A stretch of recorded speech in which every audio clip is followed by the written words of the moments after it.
Hello friends, అందరూ ఎలా ఉన్నారండి? వెల్కమ్ టు చాణక్యాస్ నీతి.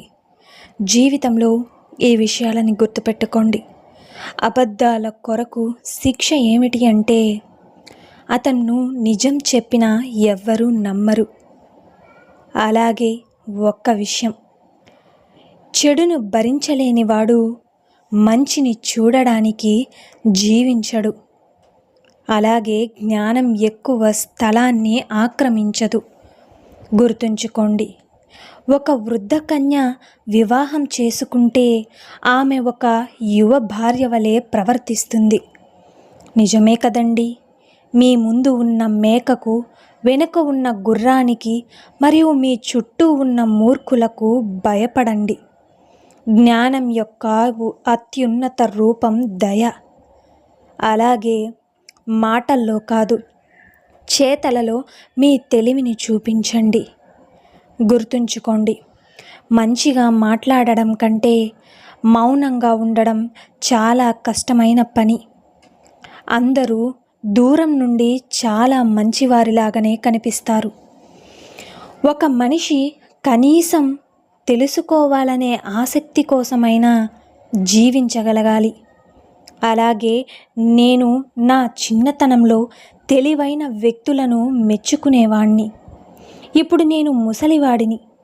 ఇప్పుడు నేను దయగల వ్యక్తులను ఆరా తీస్తున్నాను. ఒక చెవిటివాడు ఒక మూగవాడి మాటలు విన్నాడు. ఒక గుడ్డివాడు ఒక కుంటి మనిషి చాలా వేగంగా పరిగెత్తడం చూశాడు. మీరు వదిలిపెట్టిన పక్షిని మళ్ళీ పట్టుకోవచ్చు, కానీ మీ పెదవుల నుండి జారిన మాట మళ్ళీ తిరిగి రాదు. మీరు మీ కళ్ళతో చూడని విషయాన్ని నోటితో చెప్పవద్దు. అలాగే తల్లిదండ్రులు తమ పిల్లలకు మాట్లాడడం నేర్పుతారు, కానీ పిల్లలు వారి తల్లిదండ్రులకు మౌనంగా ఉండడం నేర్పుతారు. బాధను అనుభవించలేకపోవడం అంటే అతను మనిషి కానట్లే లెక్క. అర్థమైంది కదండి?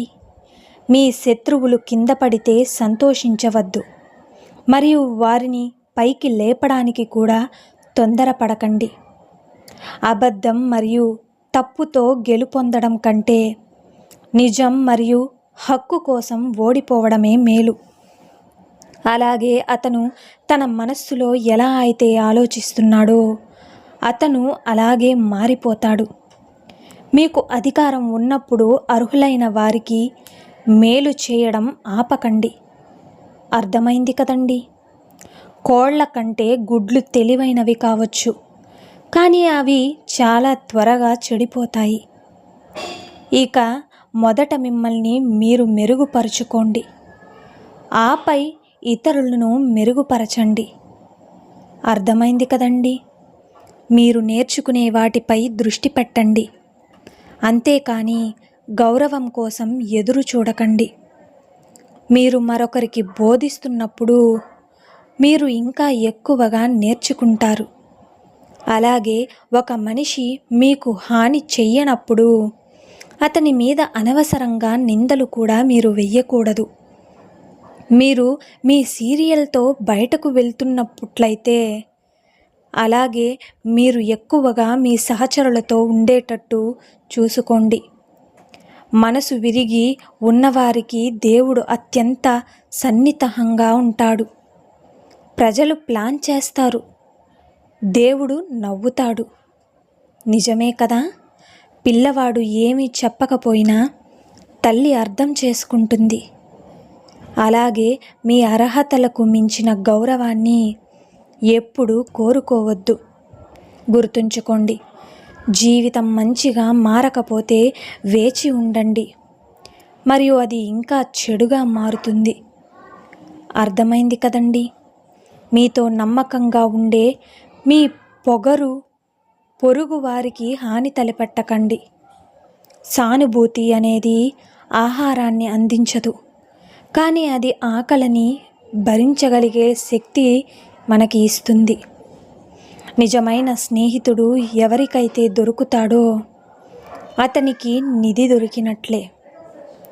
అర్థమైంది కదండి? ప్రేమ మాత్రమే మనకు శాశ్వతం.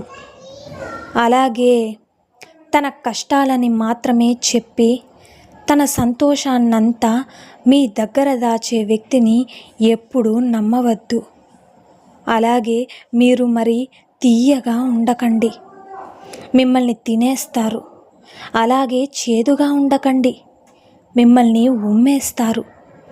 ఒకవేళ భయం అనేది లేకుంటే అప్పుడు పాపం అనేది తీయగా ఉంటుంది. గుర్తుంచుకోండి, సానుభూతి అనేది మరొకరి హృదయంలో నొప్పిని కొంతవరకు తగ్గించడానికి ఒక చిన్న ఔషధం. అలాగే మొదటి అదృష్టవంతుడు ఆదాం, ఎందుకంటే అతనికి అత్తగారు లేరు. ఒకరి దగ్గర ఉన్నది మరొకరికి అవసరం లేదు, మరియు ఎవరైతే కోరుకుంటారో వారి దగ్గర అది ఉండదు. వయసు పెరిగే కొద్దీ మనిషికి చూపు తగ్గుతుంది, కానీ అది అతనికి ఎక్కువగా చూడడానికి వీలు కల్పిస్తుంది. నిజమే కదండి. పదునైన నాలుక చెడ్డ చేతుల కంటే హీనమైనది. గుర్తుంచుకోండి, నవ్వే వారి మధ్య ఏడవకు, మరియు ఎవరైతే ఏడుస్తారో వాళ్ళ మధ్య అస్సలు ఉండకు. ఆకస్మికంగా వచ్చే కష్టాలకు భయపడవద్దు. ఎందుకు అంటే దేవుడు మీకు నమ్మకంగా ఉంటాడు, మరియు మీ పాదాలను ఉచ్చులో చిక్కుకోకుండా రక్షిస్తాడు. అర్థమైంది కదండి. ఇక ఒక్క విషయం, దేవుడు ఒక మనిషికి 2 చెవులు మరియు 1 నోరు ఇచ్చాడు. ఎందుకు అంటే ఎక్కువ వినడానికి మరియు తక్కువ మాట్లాడడానికి. దేవుడు ఈ భూమిపై నివసించినట్లయితే ప్రజలు అతని కిటికీలను పగలగొట్టేవారు. నిజమే కదండి. అలాగే దేవుడు మిమ్మల్ని చెడ్డ వ్యక్తుల నుండి రక్షిస్తాడు, మరియు మంచి వ్యక్తుల నుండి మిమ్మల్ని మీరు రక్షించుకోండి. గుర్తుపెట్టుకోండి, దేవుడు ఒకేసారి అన్ని చోట్ల ఉండలేడు. అందుకే తల్లిని సృష్టించాడు. గుర్తుంచుకోండి, డబ్బు లేదని అందరూ ఫిర్యాదు చేస్తారు, కానీ మెదడు లేకపోవడం గురించి ఎవ్వరూ ఫిర్యాదు చేయరు. ఎంత విచిత్రమో కదా.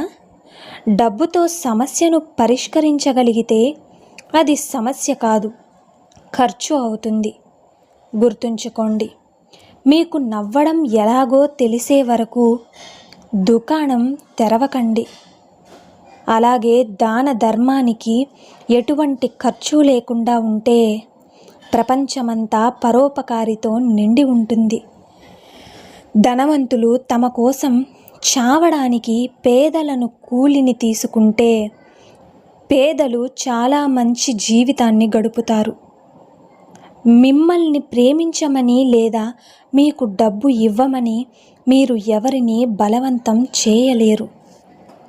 అలాగే భగవంతునితో ప్రారంభించండి. నేర్చుకోవడంలో మొదలుపెట్టు. దేవునికి నమస్కరించు. అలాంటి జ్ఞానం మరియు చదువును చూసి మూర్ఖులు మాత్రమే ముక్కున వేలేసుకుంటారు. శృంగార జ్వాల నుండి ఎవరూ తప్పించుకోలేరు.